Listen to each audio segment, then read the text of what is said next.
Hi అండి, అందరూ బాగున్నారా? మేము కూడా చాలా బాగున్నామండి. ఎండాకాలం వచ్చింది కదా, మా అత్తగారు వడియాలు పెడుతుంది. ఇది వడియాల పిండి అండి.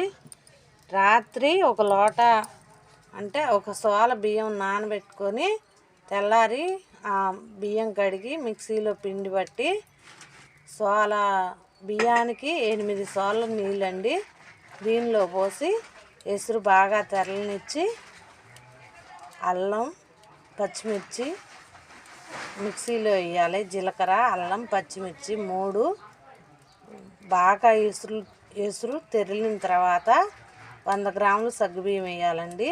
ఆ సగ్గుబియ్యం సగం ఉడికిన తర్వాత ఈ మిక్సీ వేసిన మిశ్రమాన్ని అల్లము జీలకర్ర పచ్చిమిర్చి ఇందులో వేయాలి. ఈ నీటికి సరిపడినంత ఉప్పుని వేయాలి.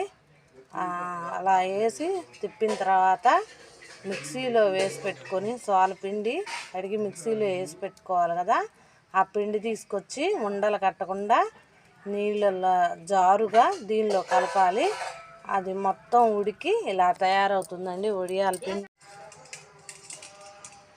మంచం అండి, మంచం వేసుకోవాలి. ముందు ఒక దుప్పట వేసుకోవాలి. నవ్వారికి పిండి నీరు దిగి అంటుకోకుండా దానిపైన ఈ కవర్ వేసుకోవాలి.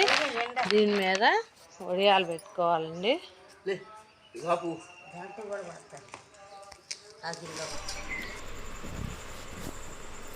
వడియాలు వేస్తుంది మా అత్తగారండి. మా అత్తగారు వంటలన్నీ చాలా టేస్ట్గా చేస్తారు. చాలా టేస్ట్గా ఉంటాయి. అడిగి మరీ తినాలనిపించింది. మా అత్తగారికి తోడు మా మామయ్య గారు ఏ పనిలో అయినా బాగా హెల్ప్ చేస్తారు. ఒకరి కోసమే ఒకరు పుట్టారు అనిపిస్తుంది వీళ్ళిద్దరిని చూస్తే. ఏ పని అయినా సరే ఇద్దరూ కలిసి చేసుకుంటారు. కొడుకు కోడల మీద కూతుళ్ళ మీద ఆధారపడకుండా వాళ్ళు చేయగలిగినంత మట్టుకి వాళ్ళిద్దరే చక్కగా కలిసిమెలిసి చేసుకుంటారు. ఈ పుణ్య దంపతులను చూస్తే ఎవరికైనా నమస్కారం చేయాలనిపిస్తుంది.